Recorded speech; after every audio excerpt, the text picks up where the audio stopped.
पूछना चाहता हूँ, ये बाबा साहब असली हैं पत्थर के हैं? आपकी जिद थी कि मैं गांव में आऊं, और आपकी जिद के आगे, आप तो मालिक हैं लोकतंत्र में, आपकी जिद के आगे कौन रुक सकता है? तो मैं भी यहाँ चला आया, लेकिन मैं आपको भक्त और गुलाम टाइप नहीं बनते देखना चाहता। जैसे अभी मैं आया तो हमारे साथी कहते वहां चप्पल लेके मत चढ़ो। मैं ये पूछना चाहता हूँ, ये बाबा साहब असली हैं पत्थर के हैं? किस चीज के असली है? पत्थर के हैं। पत्थर का चाहे कोई भी हो, देवी देवता हो या बाबा साहब हो, वो आपको कुछ नहीं दे सकते हैं। और बाबा साहब ऐसे व्यक्ति हैं जो खुद ये कह के गए कि मुझे पूजने की नहीं, पढ़ने की जरूरत है। मैं मूर्तियों में नहीं, किताबें में हूं, लेकिन इस समाज ने उनको भगवान बना के उनके सारे विचारों का कत्ल कर दिया है। ये दुनिया की वो शख्सियत है जो दुनिया में सबसे ज्यादा पढ़े लिखे व्यक्ति थे। ये पढ़ लिख के हमें अधिकार देके गए।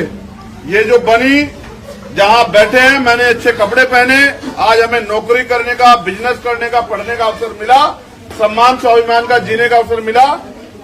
वो जो जीवन हम जी रहे हैं वो इनकी देन है। वो कैसे दिया इन्होंने? भक्ति करके।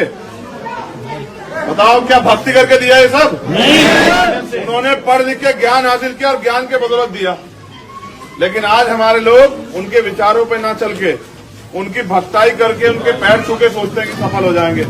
मैं आपको पूरी जिम्मेदारी से कहता हूँ, आप मेरे ऊपर भरोसा करते हैं? इनके पैर छू के, इन पे माला चढ़ा के आप में से कोई भी व्यक्ति कामयाब नहीं हो सकता।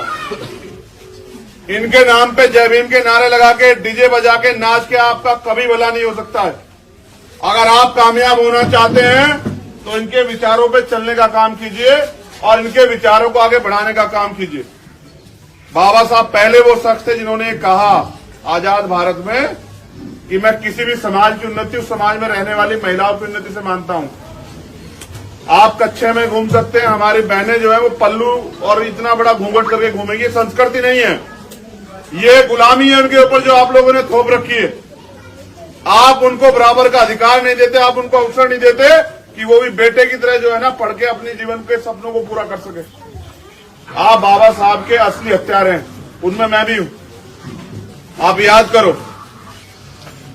वो गोलमेज कॉन्फ्रेंस में गए हमारे लिए कि मैं अपने बच्चों को और अपने समाज को हक अधिकार दिलाना चाहता हूं। लेकिन आप याद करो कि वो जो हमारे लिए गोलमेज में गए, उनके बच्चे इलाज न मिलने के कारण मर गए। ये समाज क्या कर रहा था? अगर आपका कोई व्यक्ति आपकी लड़ाई लड़ने के लिए जयपुर जाए और उसका परिवार यहाँ भूख से या इलाज से मर जाए, तो आप जिम्मेदार हैं या नहीं, बताओ? तो जिन रहबरों के हमने जीते जी उनके बच्चों को वो मरे और हम लोग तमाशा देखते रहे, आज उनके जाने के बाद भी उनके विचारों कत्ल कर रहे हैं। मैं आप नौजवानों से कहना चाहता हूँ, क्या तो तय करके, मेहनत करके, ज्ञान लेके अपने पैरों पे खड़े होने के लिए तैयार हो जाओ, वरना इतिहास दोहरा रहा है खुद को।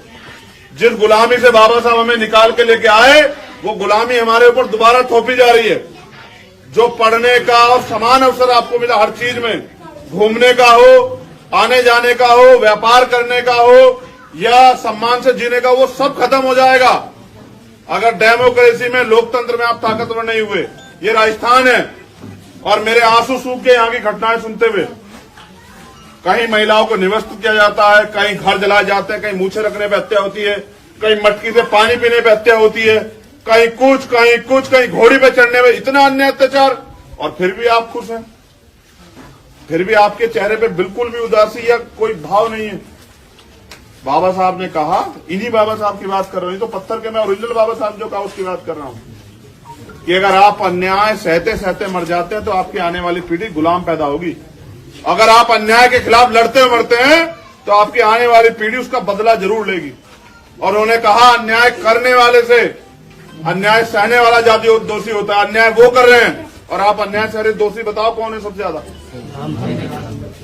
कुत्ते को भी अगर 10-20 बार धुतकार दिया जाए वो भी रिएक्शन कर देता। आप तो ऐसा समाज बन गए हो कि छिदते हो, पिटते हो, अपमानित होते हो, हत्या होती है, अन्याय अत्याचार जुन जाते होते हो, जवाब नहीं देते हो। जब तक आप लड़ना नहीं सीखोगे तब तक ये अन्याय अत्याचार खत्म नहीं होगा। मेरे जैसे 1000 लोग आपका जीवन नहीं बदल सकते, लेकिन अगर आप में से एक भी अपने पैरों पे खड़ा हो जाए और वो संघर्ष करे तो वो इस गांव का नहीं, इस जिले की तकदीर भी बदल सकता है। तो इसलिए मैं आपसे कहता हूं, नौजवान साथियों, मुझे भी पूजना बंद करो। मैं आपको पैर छूने वाला समाज नहीं, पैर पकड़ने वाला समाज नहीं, पैरों पे खड़े होने वाला समाज देखना चाहता हूं। और पैरों पे नहीं होगा।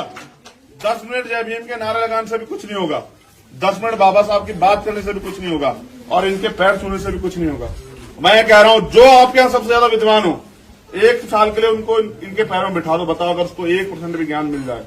लेकिन इनके लिखी एक किताब को पढ़ के देखो तो आपको पता लगेगा कि उनके 4-4 बच्चे कुर्बान हो गए, उन्होंने भूखे रह के हमारे लिए लड़ाई लड़ी, उनकी पत्नी चली गई, उनका सम्मान चला गया, और उन्होंने कहा 56 में 6 दिसंबर को गए, लेकिन वो 18 मार्च को कहते हैं अपने जाने से कुछ दिन पहले कि मैं इतने अन्याय, इतने अत्याचार, इतने आरोप, इतना अपमान सा किस कारवा को यहां तक लेके आए कि आज आप अच्छा जीवन जी रहे हो।